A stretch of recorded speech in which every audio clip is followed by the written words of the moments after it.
بالله من الشيطان الرجيم هو الذي جعل لكم الأرض ذلولا فامشوا في مناكبها وكلوا من رزقه وإليه النشور آمنتم من في السماء أن يخسف بكم الأرض فإذا هي تمور أم أمنتم من في السماء أن يرسل عليكم حاصبا فستعلمون كيف نذير وَلَقَدْ كَذَّبَ الَّذِينَ مِنْ قَبْلِهِمْ فَكَيْفَ كَانَ نَكِيرٌ۔ سورہ کو بانٹنے والوں نے دو رکوع میں بانٹا ہے۔ کلام پاک میں جو رکوع ہے اس کی شرعی حیثیت نہیں ہے، لیکن شریعت کے اندر کوئی مداخلت بھی نہیں ہے، خرابی پیدا کرنے والی بھی چیز نہیں ہے، اسی لیے اس کے اوپر خاموشی ہے۔ قرآن کی تقسیم صرف سوروں میں ہے، منزل میں ہے، پھر احزاب میں ہے، حزب یعنی حصہ، قریب 4 حزب کا ایک پارہ ہونے لگتا ہے۔ ابھی پورا قرآن 7 حصوں میں بنا ہوا ہے، جس کو پہلی منزل، دوسری منزل ہر قرآن میں باب لکھا ہوا ہوتا ہے۔ یہ شریعت کی مذہب کی تقسیم ہے۔ ماں بقی پارے، یہ 30 پارے، اس کا مذہب کا کوئی اعتبار نہیں ہے، ورنہ مذہب میں بگاڑ ہے۔ ایک سہولت کے لیے کرنے والوں نے کیا، اس میں خرابی نہیں ہے، جو کا تو چھوڑ دیا گیا، اس پہ بحث مباحثہ نہیں۔ لیکن یہ رکوعوں کی تقسیم کو بھی کچھ مضمون مفاہیم کو ملحوظ رکھتے ہوئے بھی کیا گیا ہے، اس لیے کہیں رکوع بالکل چھوٹے ہوتے ہیں، کہیں بڑے وغیرہ۔ سورہ ملک 30 آیتوں پر مشتمل سورہ ہے، 30 آیتوں پر۔ اس کا ایک رکوع کا حصہ ختم ہوا، ایک حصہ ختم ہوا، پہلے رکوع میں صرف 14 آیتیں ہیں، یعنی برابر کی تقسیم مقصود نہیں ہے۔ ان 14 آیتیں جو گزرے ہیں، آج جو تلاوت کی گئی 15ویں آیت، آگے بڑھ رہے ہیں۔ ان 14 آیتوں میں ایک چیز کا تذکرہ تھا خاص طور پر، خلق السماوات طباقا، آسمانوں کو طبق در طبق پیدا کیا ہے۔ تو اللہ تعالیٰ کی قدرت کی وہ نشانیاں اور اللہ تعالیٰ کی کارسازیاں جو آسمانوں میں اور بلندیوں میں ہیں، اس سے جڑے ہوئے قدرت کے نشانیوں کا تذکرہ چلتا ہوا آیا۔ چنانچہ جنت کا تعلق بھی آسمانوں سے، دوزخ کا تعلق بھی آسمانوں سے۔ وضاحت کے مطابق جنت 7 آسمان کے بعد جو واقع سدرۃ المنتہا ہے، پیغمبر علیہ السلام کو واقع معراج میں جنت کی جو سیر کروائی گئی وہیں پر، تو دوزخ بھی وہیں پر۔ تو بہرحال آسمان اور آسمان کی بلندیوں کے اوپر اللہ تبارک تعالیٰ ساری کائنات کی سلطنت کا مالک ہے، بادشاہ ہے۔ تبارک الذی بیدہ الملک، اسی کے اوپر، اسی کا معنی مفہوم وہی ہے۔ وہ مالک اور اس کی سلطنت، اس کی بادشاہت آسمانوں میں بھی، زمین میں بھی، اس دنیا میں بھی، آخرت میں بھی۔ آسمانوں سے متعلق دنیا کا تعلق، آسمانوں سے متعلق آخرت کا تعلق، اس جیسی چیزوں کا تذکرہ گزرا۔ تو اب یہاں سے زمین میں موجود اللہ تعالیٰ کی قدرت کی کئی ایک چیزوں کو انسان کو یاد دلاتے ہیں۔ یاد دلانا اس لیے کہ وہ خدا کی قدرت کو جانے اور پہچانے، پھر اس کے حکم کی اتباع فرمانبرداری کرے۔ اور فرمانبرداری کا تعلق انسان کے چلنے پھرنے، اٹھنے بیٹھنے ساری چیزوں سے اس حقیقت کو جانے اور سمجھے۔ چنانچہ اس پر 15ویں اس آیت میں ذکر ہے، اللہ تعالیٰ کی ذات وہی ہے جو ساری کائنات کا مالک ہے، بادشاہ ہے، جس نے اے انسانوں تمہارے فائدے کے لیے تو گیا ساری کائنات انسان کے لیے پیدا کی، ساری کائنات سے حاصل ہونے والے فوائد کو انسان کے ساتھ جوڑ دیا، آسمان میں فرشتوں کی سب سے بڑی مقرب مخلوق کو پیدا فرمایا، لیکن ان تمام کو خدمت میں لگا دیا انسانوں کی۔ تفاصیل کے مطابق انسان کو یقین سے باہر والی چیزیں ہر وقت ہر لمحہ ہر انسان کے ساتھ، چاہے مسلمان ہو کہ غیر مسلمان، چھوٹا ہو کہ بڑا ہو، ضعیف ہو کہ کم صحت مند ہو، کم سے کم 23 فرشتے اس کے ساتھ رہنے کا تذکرہ، اتنا بڑا اہتمام قدرت نے کیا ہے۔ تو گیا کائنات کی ہر چیز، بھلے آسمان سے یہ سب کچھ انسان کی خدمت میں لگا دیا، انسان کی زندگی کے ساتھ جوڑ دیا، انسان کے فوائد کے ساتھ جوڑ دیا۔ اسی لیے دوسری جگہ قرآن میں اس سے زائد جگہ ہے، انا جعلنا لکم ما فی الارض جمیعا، انسان تو زمین میں چلتا پھرتا ہے، زمین بے حد و حساب نعمتوں سے جڑی ہوئی ہے، اس کی ہر چیز بھی ہم نے تیرے فائدے کے لیے تابع کر دیا۔ تو قدرت اپنا سب کچھ انسان کے حوالے کیا، اور انسان سے تقاضا ہے کہ قادر مطلق کی قدرت کو جانے پہچانے، شکر بجا لائے، اتباع فرمانبرداری کرے، نہ کہ اللہ کے مخلوق پیدا کردہ چیزوں میں سے کسی چیز کی طرف اللہ کی خدائی کے جیسا درجہ تقدس کا اس کو دے دے۔ یہ سب سے بڑی نافرمانی۔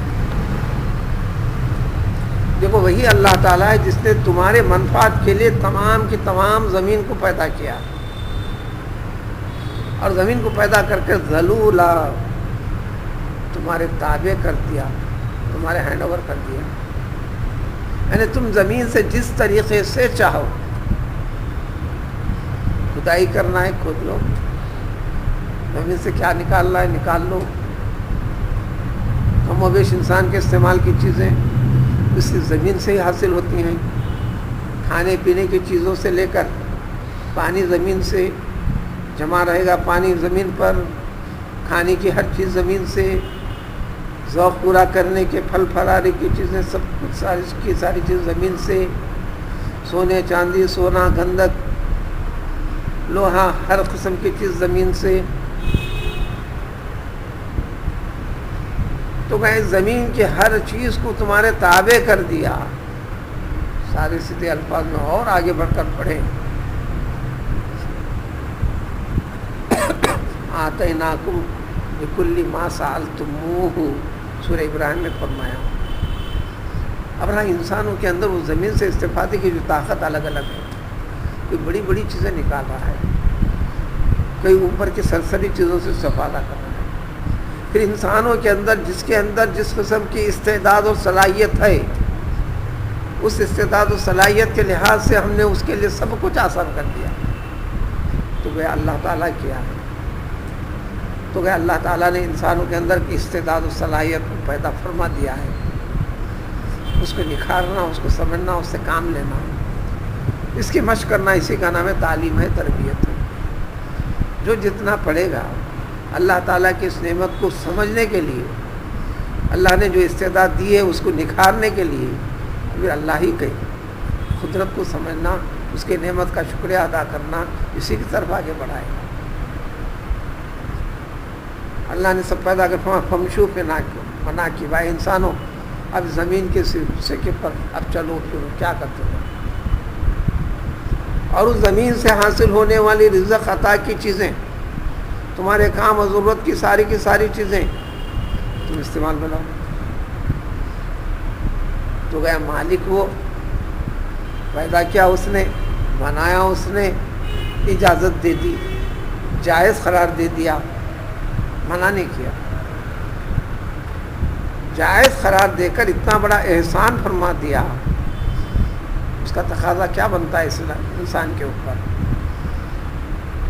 کہ بس اس کی قدرت کو ماننے کے جو طریقے بتائے گئے ہیں اس کے پر عمل کرے۔ لیکن سب کچھ چلو پھرو کھاؤ پیو، لیکن ایک نظریے کو ذہن میں سامنے رکھتے ہوئے آگے بڑھو، ہمیشہ رہنا نہیں ہے۔ وَإِلَيْهِ النُّشُورُ، مرنے کے بعد تم کو اٹھائے گا، پھر اسی کے پاس تمام کو اکٹھا ہونا ہے۔ ان نعمتوں میں خدا کی قدرت کو جانا نہیں جانا، بس یہی ایک امتحان دینا ہے، لیکن انسان کرتا نہیں، اس کو ڈانٹ ڈپٹ کی گئی۔ اے انسانوں، کیا تم اس ذات سے بے خوف و خطر ہو کر پھر رہے ہو، جی رہے ہو؟ ذرا بھی ڈر نہیں تمہیں؟ وہ ذات جو آسمانوں میں ہے، اللہ تعالیٰ کی، یہ چیز ذہن میں رکھو۔ تمہاری نافرمانی کی وجہ سے، اس کے عطا کرنے والے کو نہ پہچاننے کی وجہ سے تم کو تمہارا رب تم تمام کو زمین میں دھسا بھی سکتا ہے۔ دھسانے کا نمونہ بھی قرآن میں پیش کر دیا گیا ہے۔ قارون کو زمین میں پورے اس کے خزانوں کے ساتھ زمین پھٹی، اس کو اس کے سارے خزانوں کو تمام کو اندر کر، اس کے ناش کا بھی عطا پتہ نہیں۔ تو تمہارا رب یہ کر سکتا ہے، جو آرام سے زمین پہ جو چل پھر رہے ہو، ظاہری استفادے والی چیزوں سے استفادہ کر رہے ہو، یہ طاقت، یہ استعداد، یہ صلاحیت، یہ پیداوار کس نے کیا جو سمجھ نہیں رہے ہو؟ نہ سمجھنا یہ تمہاری خطا ہے۔ دیکھو، ناراض ہو کر تمہارا رب غصے میں آ کر تم تمام کے تمام کو زمین میں دھسا سکتا ہے۔ فَإِذَا يَتَمُونَ، جب دھسائے گا تو پھر زمین کو اندر کرنے کے بعد زمین کے ایک حصے کو نیچے کے حصے کو اوپر، اوپر کے حصے کو نیچے، اس طرح تم کو زمین کی گہرائیوں تک پہنچا دے گا۔ تمہارا کوئی جز بھی انسان تلاش کرنا چاہے تو نہ ملے، اور جتنے ایسے زلزلوں میں دھستے ہیں ان کا نہیں ملتا۔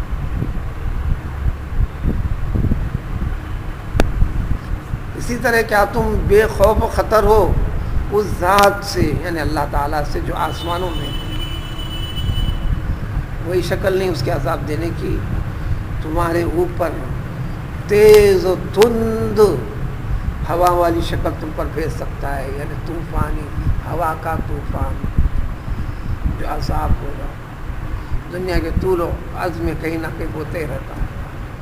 انسان اس کو ایک واقعہ کا جوا سمجھ کے پڑھ لیتا ہے، خاموش بیٹھ جاتا ہے، سن لیتا ہے، خاموش بیٹھ جاتا ہے۔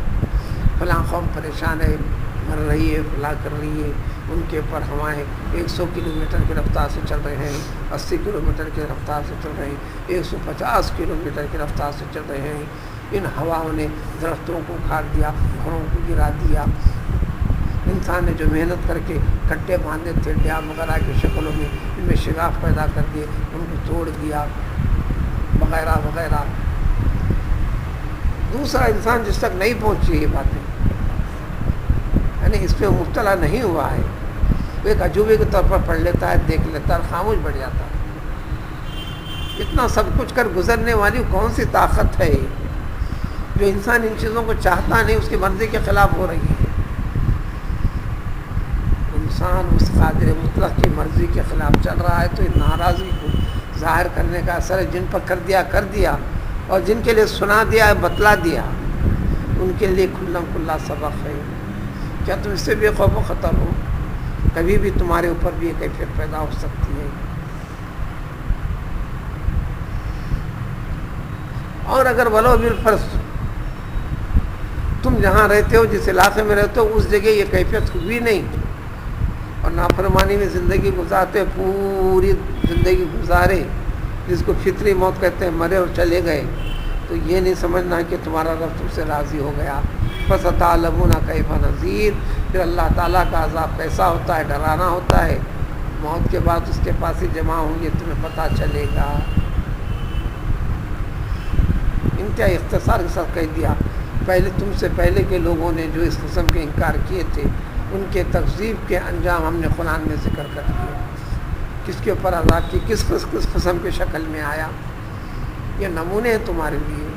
تو زندہ موجود انسان کے لیے تنبیہ کی جاتی ہے کہ روز مرہ کے واقعات، رات اور دن کا آنا جانا، حالات کا بدلتے چلنا، ان ساری کی ساری چیزوں میں قادر مطلق کی قدرت کارنما ہے۔